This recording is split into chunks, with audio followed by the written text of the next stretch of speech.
Ahora que hemos repasado los detalles del caso original, vamos a adentrarnos en las investigaciones posteriores y las entrevistas con Miguel Ricard, que siguen siendo tema de debate hasta hoy. Miguel Ricard, el único condenado por el crimen, su historia también ha estado llena de polémica. En 2011, el Tribunal Supremo aplicó la doctrina Parrott, lo que le obligaba a cumplir una pena más larga por cada crimen de forma consecutiva. Sin embargo, en noviembre de 2013, el Tribunal Europeo de Derechos Humanos revocó esta doctrina, lo que resultó en su liberación tras pasar 20 años en prisión, mayormente en la cárcel de Herrera de la Mancha. Pero la historia no terminó ahí. En enero de 2021, Ricard fue detenido de nuevo, esta vez en un piso Ocupa en Madrid, supuestamente en plena compra de droga. Este nuevo giro revivió las sombras del caso Alcácer, recordándonos que aún hay mucho sin resolver. El caso sigue arrojando nuevos descubrimientos que no hacen más que generar preguntas. En febrero de 2017, durante la grabación del programa El lector de huesos, el antropólogo forense Francisco Echevarría encontró un diente humano cerca de la fosa donde hallaron los cuerpos de las niñas. Aunque la Guardia Civil y Echevarría pensaron que podría pertenecer a una de las víctimas, los biólogos no pudieron extraer ADN de él, dejando sin respuestas la identidad de quien podría haber sido.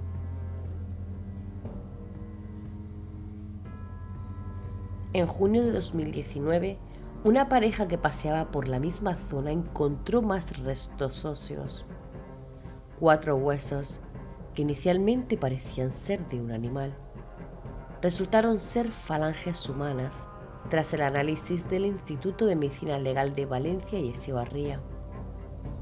Tras años de dudas, en noviembre de 2020 se confirmó que esos huesos pertenecían a Miriam García, una de las víctimas.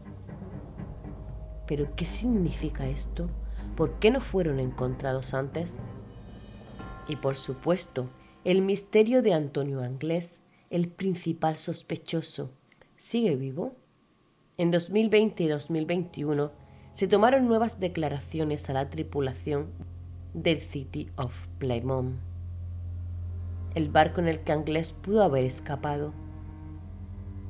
La jueza y las partes acusadoras siguen intentando desentrañar qué ocurrió durante su fuga.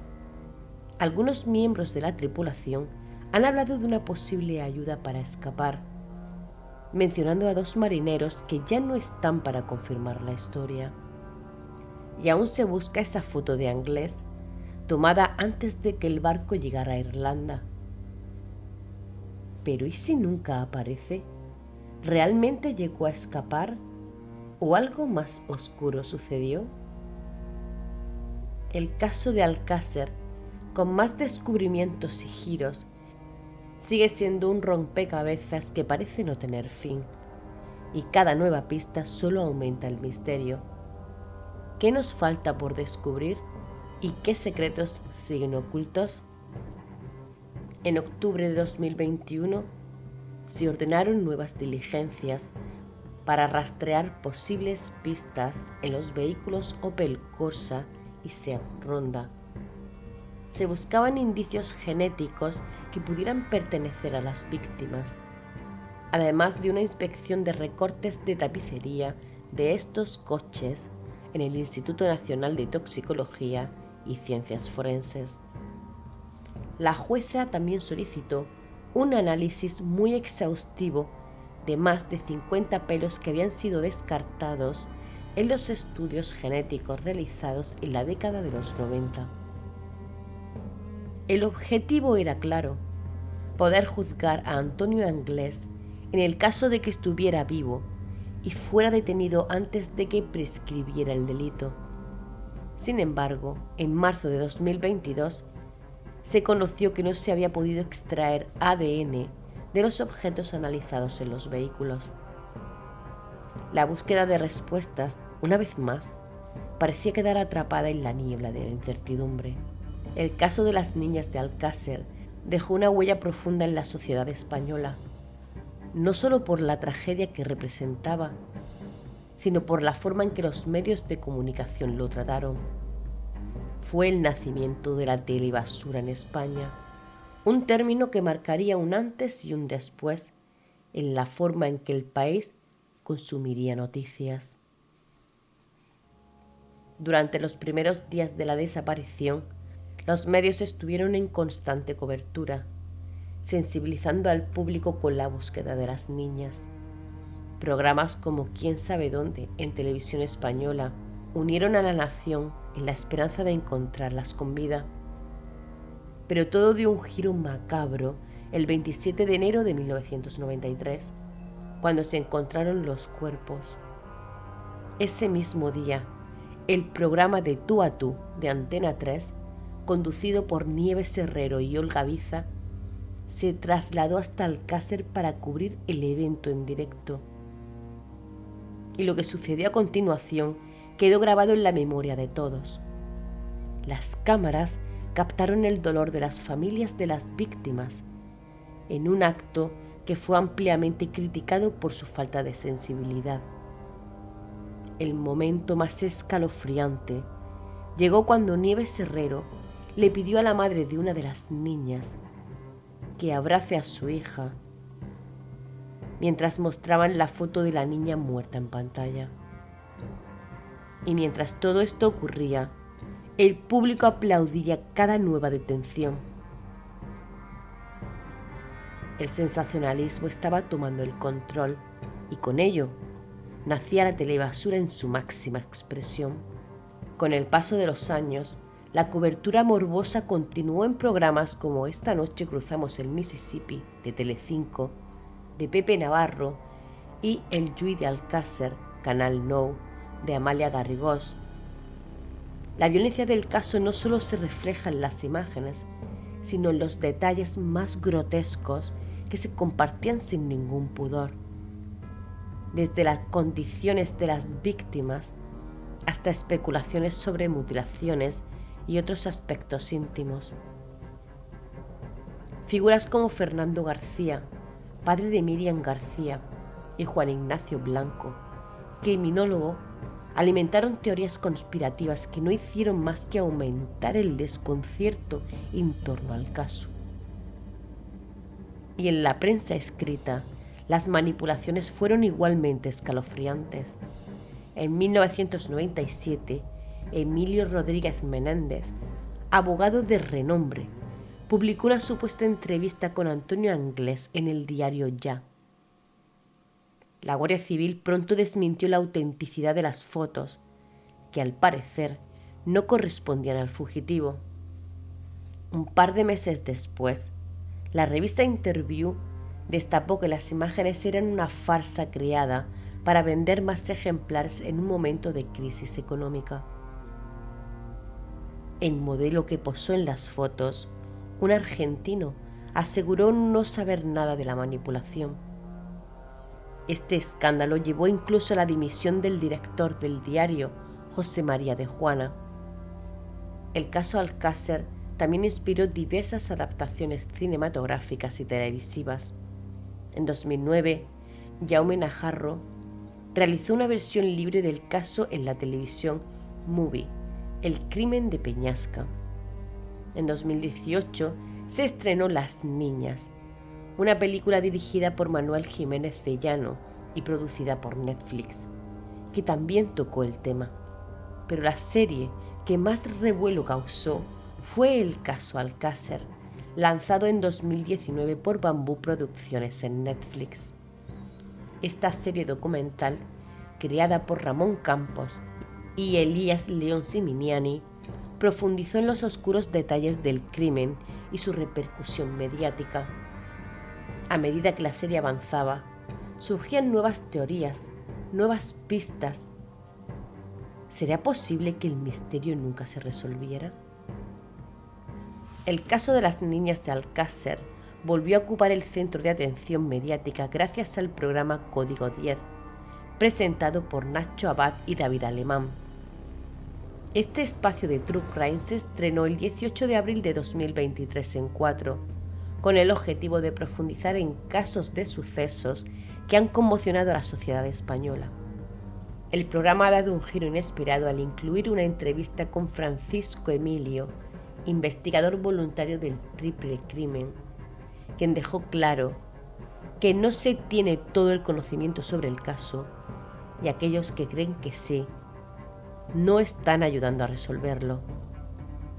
Emilio sugirió que al menos 4 personas clave no han sido investigadas como deberían y es probable que hayan más involucrados. Francisco Emilio, que ha jugado un papel crucial en la investigación paralela del caso Alcácer junto a Fernando García, padre de una de las víctimas, y Juan Ignacio Blanco, sorprendió a todos al aparecer por primera vez en un plato de televisión. En su intervención, el investigador reveló que junto a Blanco y García había accedido al sumario del caso y descubierto serias inconsistencias en la versión oficial. Según Emilio, estas revelaciones les costaron caro, ya que fue perseguido de manera peligrosa en la carretera. La investigación de estos 3 personajes, que a lo largo de los años han seguido su propio camino en busca de respuestas, condujo al desarrollo de lo que muchos llaman la teoría de la conspiración.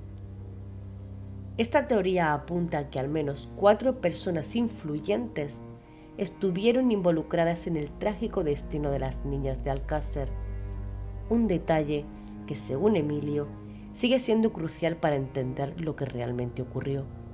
Respecto a las preguntas más inquietantes, Emilio no dudó en señalar que no hay forma científica de probar que Antonio Anglés mató a las niñas, pero si las mató y no estuvo solo, también Miguel Ricard y otras personas que aún no hemos identificado, al menos 4 más.